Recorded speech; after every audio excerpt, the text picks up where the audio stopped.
Directly about him earlier today.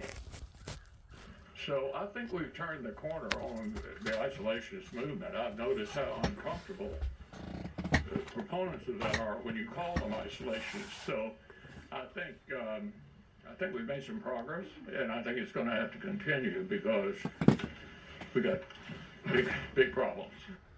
Some GOP senators oppose blending the foreign aid bills together. That includes a plan to curb the use of TikTok. If I don't agree to all of that, then Israel and Taiwan and Ukraine do not get the help they need and that I support. And that TikTok does not get banned. This is not compromise. This is legislative blackmail.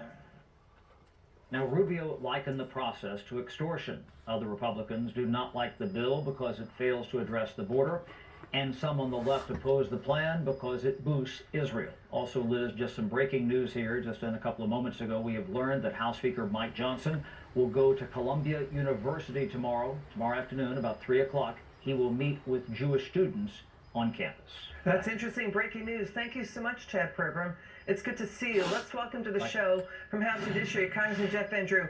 Congressman, it's good to see you. First day on that breaking news that Speaker Johnson is going to meet with Jewish students at Columbia University.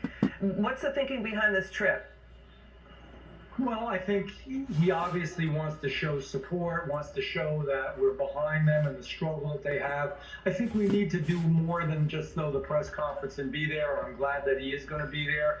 We need to really start meeting with more of these university presidents, let them know any money that they're getting directly or indirectly from the federal government is going to cease to flow if they continue these activities. They're anti-Israel and they're anti-America. They're deaf to Israel and deaf to America, and it's wrong, and it has to stop. So let's move on back to this. You know, Republican senators denounced the lack of border security in the foreign aid package. I mean, Senator Mike Lee is urging voters, quote, tell your senators to vote no and kill the bill.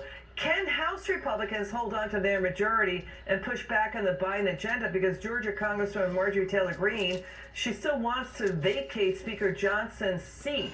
She faces a steep climb. Former President Trump backs Johnson. What's going on with the fight behind the scenes here? Well, here's the real deal. This is what I believe, and this is what I've heard from other members, and I've spoken to a lot of them about this on the floor and off the floor. We cannot vacate the Speaker's position right now, and this is the reason why. We have to win. We need a strong majority, a better, more conservative majority in the House of Representatives. We need a majority in the Senate, and we need to win the presidency with President Trump at the helm. When we do that, next year, next session, we can think about a lot of the things that we're doing and move forward in a positive direction, including the Speaker's position. But we don't need a sideshow right now. And by the way, let me say this. Okay. I want folks to know I am disgusted and tired of business as usual in Washington, D.C. We're spending more money, and we're still not controlling our own border and letting people in, some of whom are dangerous and would do harm to the United States of America. We don't take care of our own people and our own nation, yet we're spending money all over the world. Yeah, families don't want to see another Laken Riley murdered. I mean, you worried about the Republicans shrinking House majority? Because here's the backstory. A number of Democrats on the record saying they would rescue Speaker Johnson, vote to stop any resolution to vacate him, but reportedly that is hinging on the willingness to do votes to extend things like federal surveillance power and provide more aid to Ukraine, but not the U.S. border. Final word. Final word. Unfortunately, FISA was passed through the House, allowing spying on American citizens, wrong. The appropriations bill was passed through, wrong. Okay. And certainly what we're here with the foreign aid bill is the wrong way to go. I'm disappointed, but we cannot vacate right now. Got it. Congressman Van Drew, thanks for joining us, giving us the update. Okay, this story, President Biden facing a backlash for playing both sides of the fence on anti-Semitic protests erupting at now 50 colleges nationwide. Critics calling this his, quote, Charlottesville moment. Jackie Heinrich has been breaking news all day long and is at the White House with more. God. Jackie. Liz, the president hasn't used any of his time in front of cameras to address the fallout on college campuses. He made no mention of it in his remarks today. He also didn't bring it up yesterday at his Earth Day event. When a Fox producer shouted a question yesterday as he was leaving, he condemned both sides. Do you condemn the anti-Semitic protests on college campuses. I condemn the anti-Semitic protests. That's why I've set up a program to deal with that. I also condemn those who don't understand what's going on with the Palestinians. Biden declined to weigh in on whether Columbia University's president should resign. Pennsylvania Democrat Senator John Fetterman didn't hesitate, calling the protests, quote, anti-Semitic, unconscionable, and dangerous. Add some tiki torches, and it's Charlottesville for these Jewish students. Biden has said many times the white supremacy seen in Charlottesville was what prompted him to run for president, after former President Trump said there were very fine people on both sides. Biden even referenced that again today, with no mention of the anti-Semitic protests. He also avoided the topic in his 25 tweets since Saturday, including 9 about climate. There was, however, a strong White House statement over the weekend, but it was from Deputy Press Secretary Andrew Bates, who defended Biden on Air Force One today. In the president's Passover statement, he directly addressed the vile comments that circulated over the weekend with a call to action, echoing the rhetoric of terrorist organizations, especially in the wake of the worst massacre committed against the Jewish people since the Holocaust, is despicable. We are, of course, monitoring these situations closely. Biden's Passover statement didn't get into that kind of detail, but he did call on Americans to call out anti-Semitism at schools, online, and in communities. But it came after 4 paragraphs about the rituals of Passover, his efforts to get a ceasefire and hostage deal, a 2-state solution, and more humanitarian aid into Gaza. So far, though, the president hasn't lived up to his own call to call out the anti-Semitism, at least on camera, Liz. Always terrific reporting from Jackie Heinrich. Thank you so much, Jackie. It's good to see you. Joining us now from the Federalist, Editor-in-Chief Molly Hemingway. Molly, it's good to see you. You heard Jackie's report. What's your reaction? Well, it was an excellent thing to remind people that what happened years ago was that there was a clash over whether or not to tear down statues. And you remember that President Trump said there were good people on both sides of that issue of whether you should tear down statues. But because there was a small group of fringe people there who were very bad, the media spent years saying that he had to personally denounce them by name. And here you have in the United States of America right now, Jewish students unable to go on their campuses across the country. And these are people who are in the Democrat Party base. And Joe Biden, who, as Jackie pointed out, said that he ran for office on this issue, is unable to just explicitly condemn what is happening to these Jewish students. And I think, you know, she points out that some people were asking questions, but it's nothing like what we saw years ago during the Trump administration, when every reporter spent every day demanding that President Trump denounce, you know, particular groups with just the right words. But you know what he did? At that moment, that's why the media failed. He did condemn neo-Nazis in that moment. He condemned white nationalists. Now we're seeing something really different, Molly. Jewish students in fear of their lives. New York City Mayor Adams says people who peacefully protest don't throw bottles and chairs at NYPD police officers. He said, quote, there's some organizing going on. Molly, how about shutting down their tax-free status? Get rid of the university's tax breaks. Shut down the flow of foreign money into U.S. universities. Let me go through it. Bear with me. An investigator at the Education Department last year testified universities were pulling in $6.5 billion in undisclosed foreign money. What did she say? In $6.5 billion in undisclosed foreign money. Say that one more time. In $6.5 billion in undisclosed foreign money. From 2014 to 2019, $2.7 billion from Qatar, more than $1 billion originating in Saudi Arabia. But the Biden White House shut down those investigations. Why? There's some success in shutting down the Confucius centers at universities set up by China. Why the Biden White House shut down the probes here? Oh, and the FBI won't even say whether they're investigating some of these current threats from people who self-identify as members of a terrorist organization. Oh, and the comparison, again, to what we've seen with other actions from the Department of Justice is stunning. But I'm not surprised that Democrats and President Biden aren't doing anything. Campus activism has been a major means by which they have accomplished change. They enjoy having these groups that they can usually point at their political enemies. I mean, they have spent years calling Republicans racist or bigoted for having different political views. They didn't maybe expect that it would happen with two Democrat interest groups here, and now that it is, they're not sure what to do about it. Yeah, But this really, is all full. of This it is should be condemned. full-blown anti-Semitism. We have college professors touting Marxism on campus. Get rid of their tax breaks.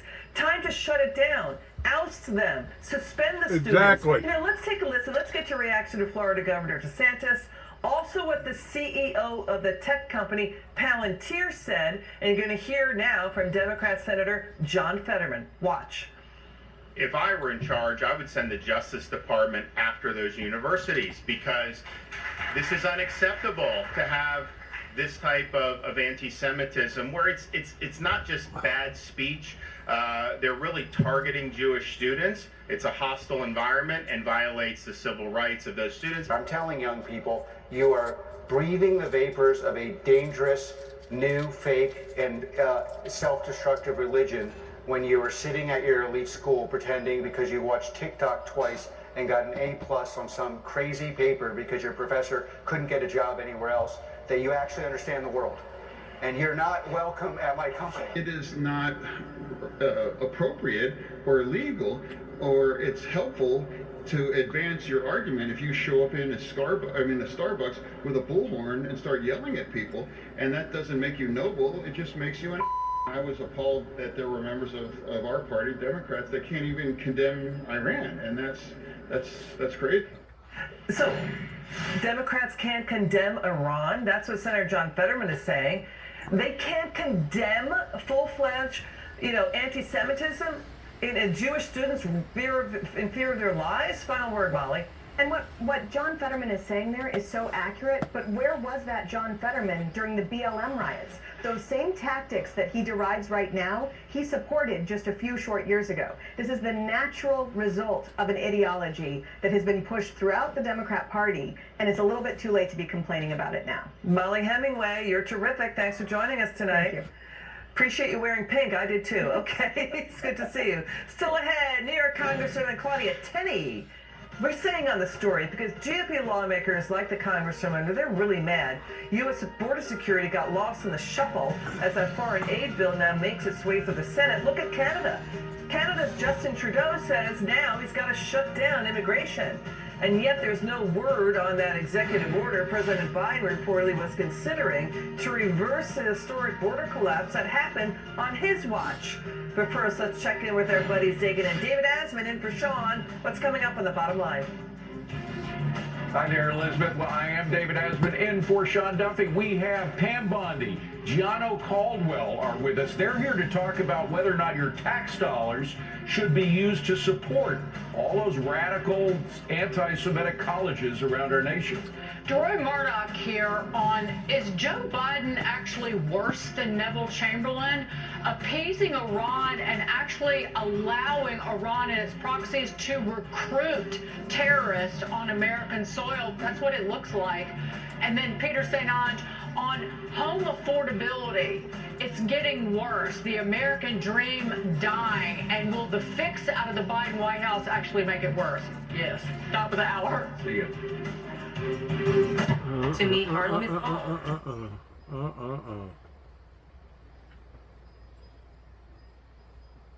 This is all the results of what should have happened, but didn't happen in 1988, whenever 9 tapes wound up going to the White House. I continue to keep saying that. Story looks like President Biden is dropping the ball. He promised an executive action to stop the historic border collapse he fueled. Looks like that ain't coming. Hillary Vaughn's got the story live from the White House. Hillary, what's going on? Hey, you look great in pink. I guess we all got the memo to wear pink.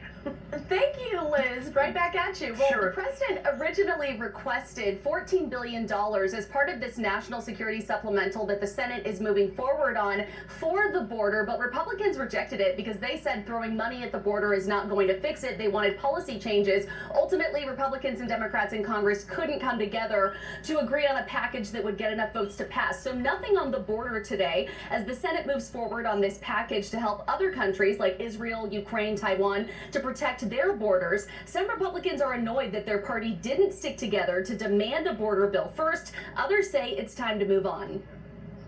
There's no border security. I hate that, but we've tried and failed, but now's the time to help Ukraine. The reality is that we don't have a secure border.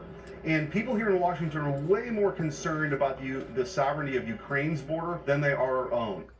But according to the Wall Street Journal, the president might be thinking of ditching Congress and doing it himself when it comes to immigration reform. According to the report, officials inside the White House and DHS told the Journal that one of the proposals on the table could be granting legal status to mixed status families, U.S. citizens who have a spouse that is an illegal immigrant, giving them work permits and deportation protection. This as a perk, as a way to help immigration advocates stomach what would be a larger illegal immigration crackdown that could come from Biden. According to the Wall Street Journal, officials say the White House has discussed timing it before the election as a sort of 1-2 punch following an executive order that would likely upset immigration advocates. The White House is not announcing anything or confirming the report, telling us in a statement this: the administration remains committed to building. Let's move on. Let's move on. Let's move on.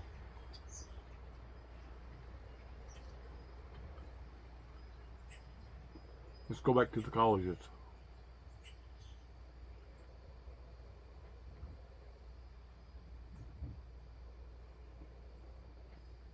Move on, move on.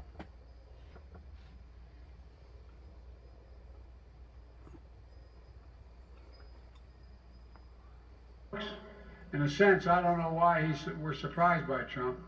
How many times does he have to prove we can't be trusted? How many times did Trump have to prove that Biden can't be trusted? Really? Making college free won't cost the taxpayers, Carol? What do you think? I feel like this sounds like somebody running for high school president, Liz, and they're not going to have any homework on Fridays, and there's going to be a hot tub in the lunchroom and free pizza for everybody every day of the week. I mean, it's just absolutely ridiculous promises, which, by the way, I do believe he will try to do, because he certainly doesn't care about upholding the Constitution or care about transferring wealth from the middle and working class to college-educated people who are making multiple hundreds of thousands of dollars a year. But certainly there is a cost, a real cost, to the continuance of running deficits and not getting paid back when you issue debt. And we've all felt the effects of that for many, many years. And we certainly don't want to continue on that same trajectory. And it really just doesn't solve the problem. Okay, reports on Wall Street that they're betting on a roughly 1 in 5 chance the Federal Reserve will increase rates within the next 12 months to deal with inflation that's been fueled by government spending. Is this true? So, but here's the good news, Liz, is the market has been dead wrong about the Fed and rate cuts all year, so we can't put too much credence in it, but it is now up to about a 20% chance, at least in terms of the betting from investors. I think that the middle of the road scenario, probably the most likely scenario, is that nothing happens. We don't get any cuts, but we certainly don't get any hikes. That being said, I think that the Fed shouldn't be hiking. What they need to do is put their big boy pants on and tell the government to stop spending, because we're already in a situation where we're seeing $1.6 trillion that is going to be by the end of the year, the amount of interest on the debt. Can you imagine if the Fed hikes rates on top of that? Yeah, I know what they're going to do. In a continued inflationary spiral. By the way, show the retailers now having a hard time expressing just filed for bankruptcy protection. Show the logos there if you got it. Politico is reporting that the Democrats are really worried Biden is losing Hispanic voters. RFK Jr. is taking away the vote from Biden in a dozen battleground states. I mean, the new Marist poll, Biden has a 3-point edge over Trump. When you look at the Fox News poll, Trump is up in 2 out of the 4 battlegrounds, and he's tied with Biden on the other 2 battleground states. Final word. Yeah, I mean, obviously the impacts of inflation are real. The situation at the border is real, and no amount of gaslighting from the Biden administration is going to change that for people who are living with the consequences every day. So that does not surprise me, Liz. Got it. Carol Roth, you're terrific. Thanks for joining us tonight. It's good to see you. And tune in tomorrow night. We've got Charlie Hurt, the former governor of Dakota, Doug Burgum, and John Lonsky. Let's move on. Move on. Tells you what to think, how to feel, what to drive, and doesn't give a damn about jack all if it doesn't fall in line with his left-wing bag agenda. So today, while the We Are Hamas crowd rages on at nearly half of America's top 50 universities, Biden is basking in the Florida sun, hooting and hollering about abortion. Listen. Trump is worried voters are going to hold him accountable for the cruelty and chaos he created. Folks, the bad news for Trump is we are going to hold him accountable. Trump is literally taking us back 160 years. He says it's up to the states, and this is all about states' rights. But he's wrong. The Supreme Court was wrong. Donald Trump will rip away the rights of freedom of women in America. It'll be all of us who restore those rights for women in America. We know Joe's a deadbeat when it comes to real issues plaguing this country. Hasn't got a care in the world, but what about those star-studded Ivy League grads who went on to do big things, like Barack Obama, who went to both Columbia and Harvard? Who also has the audacity to post a picture of himself grinning ear to ear over a Seder meal for Passover, as Holocaust survivors are again fearing for their lives, but this time right here in America. It is utterly shocking. You know, when I walked out of Auschwitz with my mother, walking through these gates, and I said, I will never, never have anybody call me a dirty Jew or anything else again. I am free now. And when I came to America at 11 and a half, it's like I came to the promised land. And it was just a fabulous experience. And here it is today. I am shocked. I am pained. I'm scared. I'm scared both for America. I'm scared for the Jews. Wow. Unbelievable. Rightfully so. Turns out the adults in the room are no adults at all. Just a bunch of spineless cowards at best who con their way into positions of power. And here's an example, like Colombia's president, who just last week testified that self-described member of Hamas and assistant professor Mohammed Abdu would never work at the university again. But here he is on campus leading a student cult of anti-Semitic lunatics in protest. Good grief. Let's bring in former Florida Attorney General Pam Bondi and also Fox News political analyst Gianno Caldwell. Great to see both of you. Pam, to you first. You too. Joe Biden is down in Florida trying to turn abortion into a winning issue for him, when if you look at all, like the top issues that Americans care about, it's not even in the top 4. It's the economy. It's things problems that he has created for Americans that he refuses to address. Yeah, Dagan, so to set the stage for you, I'm in Tampa right now, and it's bizarre that our Catholic president was here doing a pro-abortion event in Tampa. There were maybe 25 to 40 people there. Our local press barely covered it at all. President Trump got way more coverage today on his impromptu press conference while being held hostage in a New York courtroom. So, and you're right, Americans, the polling is very clear. They care about the economy, they care about health care, they care about immigration, they care about the cost of living more than abortion. And, you know, 6 out of 10 women who have had an abortion say they felt pressured into it. So why can't we all come together on things that we all believe in? Talking to women about having babies instead of aborting babies, health care, adoption, foster care, things that we can all come together on, but that's just not happening in this country. And Joe Biden is getting no traction, especially in the state of Florida, on it. And Gianno, the point is he's trying to claim that he's on both sides of issues that you can't be on both sides of. Like, for example, here in New York on the issue of those people who are supporting Hamas. AOC and he appeared together yesterday. AOC went on and said these were all peaceful protests. Well, they're so peaceful, they're stabbing supporters of Israel in the eye. They're coming out and suggesting that they're in favor of the group behind October 7th and that they would bring those people here to deal with the Israeli protesters. These are people who are anything but peaceful. And he didn't say, right after AOC spoke, He didn't say a word about that. In fact, he said, I listen to everything she says, and I'm for both the people who are protesting and for the people in favor of Israel. You can't have it both ways. I mean, it's gaslighting at best, but I'll tell you, especially when these issues have come up, I think for him, he's sitting on a powder keg of sorts when you think about the Israel-Hamas fight that's going on. You see what's going on college campuses. You see the migrant crisis that is occurring all over the country. You look at places like Chicago where residents are saying that they're going to vote for Donald Trump simply because of the migrant crisis that we see in our country. And then he comes to Florida saying that he has an opportunity to flip Florida. I can assure you that he does not have an opportunity to flip Florida. Why? Because 900,000 more Republicans are registered to vote here than there are Democrats. Think about the fact that so many people have come across the country, whether it be California and Los Angeles, Chicago, or New York, or many other places across the country that wanted a safe haven. They came here to Florida, so why would they support more the same that got them into a scenario in their own cities where they wanted to escape?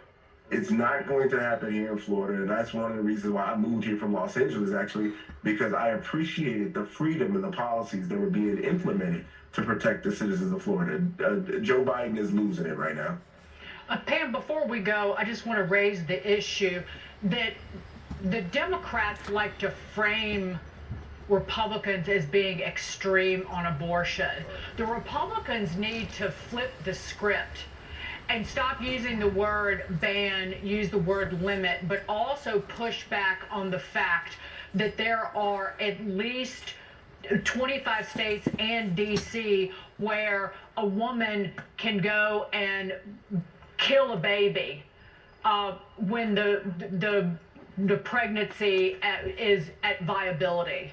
And that is extreme and foul and disgusting. And it's how the Republicans should be framing it and pushing back on these Democrats. Yeah, and Dagan, it's these late-term abortions, even after 15 weeks. The mother knows she's pregnant and the baby can feel pain. Yeah. And yeah, so many states still have that. Florida doesn't. But you know, as I was saying, 6 out of 10 women feel pressured. They felt pressured, they said, to have an abortion by their partner, by their family members, by somewhere else. And that's where we can all come together and say, hey, let's counsel these women to have these babies. Let's support foster care. Let's support adoption. I have 2 adopted nephews who are the loves of our lives.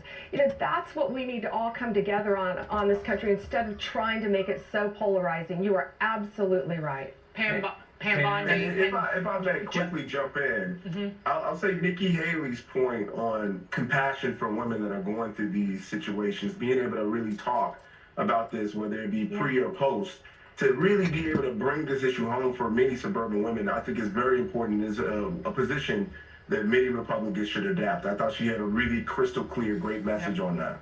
Gianno, thank you so much. Gianno Caldwell and Pam Bondi, great to see both of you. Thank you, folks. Well, day 6, New York versus Trump. Judge Merchan telling Trump's defense they're losing, quote, all credibility as the former president rails against the... Let's go on, let's go on.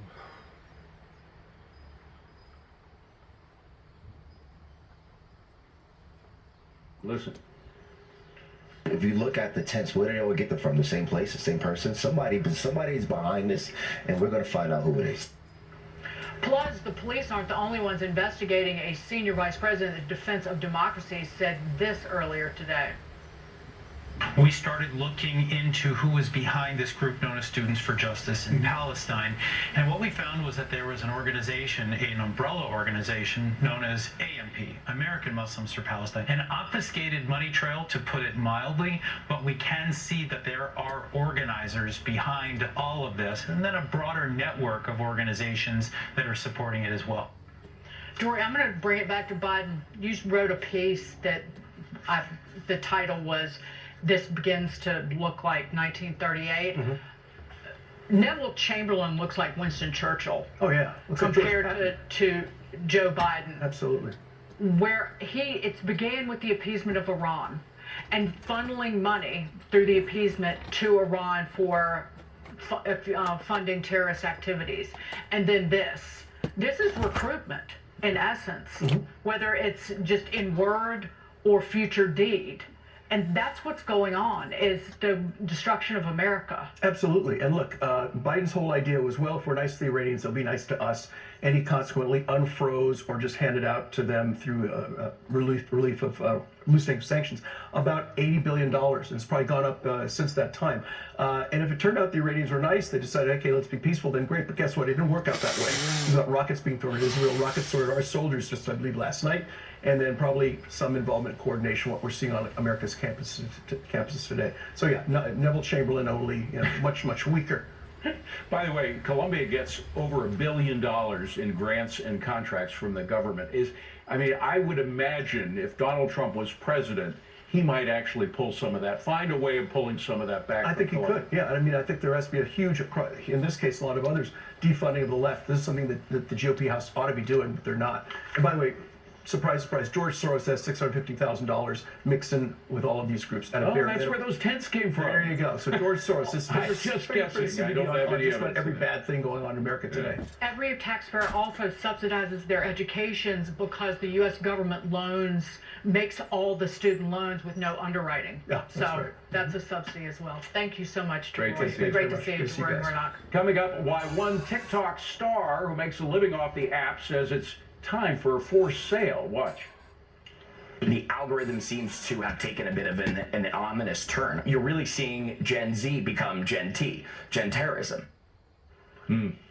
Plus special treatment being given to migrants who were sent to Martha's Vineyard by Governor Ron DeSantis. We'll break down that lunacy later in the hour. But first, to all those Americans who got excited about mortgage rates coming down, oops.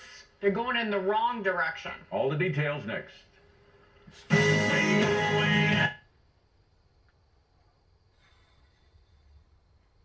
Total chaos.